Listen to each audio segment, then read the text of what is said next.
ಓಂ ಶಾಂತಿ. ಮುರಳಿಯ ಮುಖ್ಯ ಜ್ಞಾನ ರತ್ನಗಳು. ವಾಣಿ ಡೇಟು 23/11/2025. ಜ್ಞಾನದ ಮುಖ್ಯ ರತ್ನಗಳು. ಹೊಸ ವರ್ಷದ ಅರ್ಥ ಹೊಸ ಸಂಸ್ಕಾರ. ಹೊಸ ಕ್ಯಾಲೆಂಡರ್ ಅಲ್ಲ, ಹೊಸ ಚಿಂತನೆ, ಹೊಸ ಸಂಸ್ಕಾರ, ಹೊಸ ಗುಣದ ಆರಂಭವೇ ಸತ್ಯ ಹೊಸ ವರ್ಷ. ಎರಡನೇದ್ದು ಅಖಂಡ ಮಹಾದಾನಿ. ಒಂದೊಂದು ಕ್ಷಣವೂ ದಾನದ ಹರಿವಾಗಲಿ. ಗುಣ, ಶಾಂತಿ, ಪ್ರೀತಿ, ದೈವಿ ವೈಬ್ರೇಷನ್. ಅಖಂಡ ಯೋಗಿ. ಯೋಗ ಮಾತ್ರ ಸಮಯಕ್ಕೆ ಸೀಮಿತವಲ್ಲ, ಯೋಗವೇ ಮನಸ್ಸಿನ ನೈಸರ್ಗಿಕ ಉಸಿರು. ಅಖಂಡ ನಿರ್ವಿಘ್ನತೆ.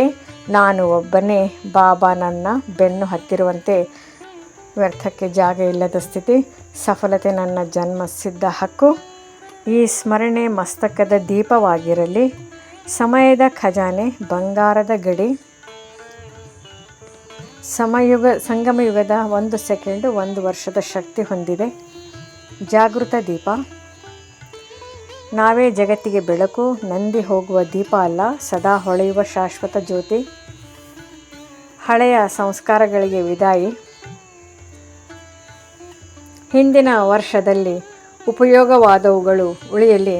ವ್ಯರ್ಥ ಸಂಸ್ಕಾರಗಳು ಸಂಪೂರ್ಣ ವಿದಾಯಿಯಾಗಿ ಬಿಡಲಿ. ಹೊಸ ವರ್ಷ ಸ್ವಯಂ ಪರಿವರ್ತನಾ ಯೋಜನೆ. ಸ್ವಪರಿವರ್ತನೆ ಇಲ್ಲದೆ ಉತ್ಸವ ಪೂರ್ಣವಾಗದು. ಬ್ರಹ್ಮ ತಂದೆಯ 3 ಮಂತ್ರ. ನಿರಾಕಾರಿ, ನಿರ್ವಿಕಾರಿ, ನಿರಹಂಕಾರಿ. ಇವುಗಳನ್ನು ದಿನವೂ ರಿವೈಸ್ ಮಾಡಿದರೆ ಜೀವನವೇ ಬದಲಾಗುತ್ತದೆ. ಬ್ರಹ್ಮ ತಂದೆಯ ಅತ್ಯುನ್ನತ ಗುಣ ಅಖಂಡ ಅಲರ್ಟ್. ಯಾವ ಕ್ಷಣವೂ ಹುಡುಗಾಟಿಕೆ ಜಾಗ ಇರಲಿಲ್ಲ. ಗುಣದ ಟೋಲಿ. ಈ ವರ್ಷ ಎಲ್ಲರಿಗೂ ಗುಣದ ಟೋಲಿ. ಸೂಕ್ಷ್ಮ ದಾನದ ಮೂಲಕ ಪ್ರೀತಿಯ ಉಡುಗೊರೆ. ಮನಸಾ ಸೇವೆ, ಸಕಾಶದ ದಾನ.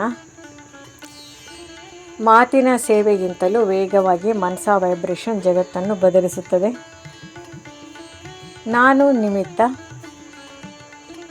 ಯಾರನ್ನೂ ಕಾರಣ ಮಾಡದೆ ನಾನು ಉದಾಹರಣೆ, ನಾನು ಸ್ಯಾಂಪಲ್.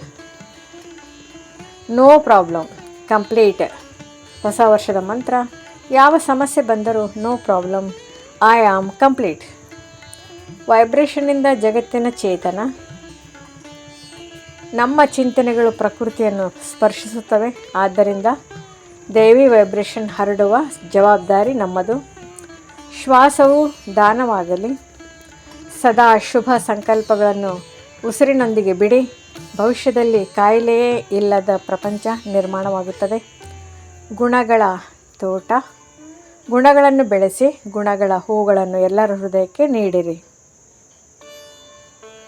ಸಫಲತೆ ದೈವಿ ಪದವಿ.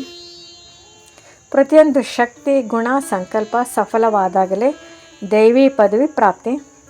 ನನ್ನನ್ನು ನೋಡಿ ಅನ್ಯರು ಮಾಡಲಿ. ನೆನಪಿನಲ್ಲಿ ಸದಾ ನಾನು ನಡೆದು ತೋರಿಸಿದರೆ ಜಗತ್ತೇ ಅನುಸರಿಸುತ್ತದೆ. ಆತ್ಮಿಕ ನಶೆ. ನಿಶ್ಚಯ ಬುದ್ಧಿ. ನಿಶ್ಚಯ ಬಲವಾದಾಗ ಆತ್ಮಿಕ ಮಿದುಳು ಹೊಳೆಯುತ್ತದೆ. ನಶೆ ಇಲ್ಲದವರು ನಿಶ್ಚಯವಿಲ್ಲದವರು.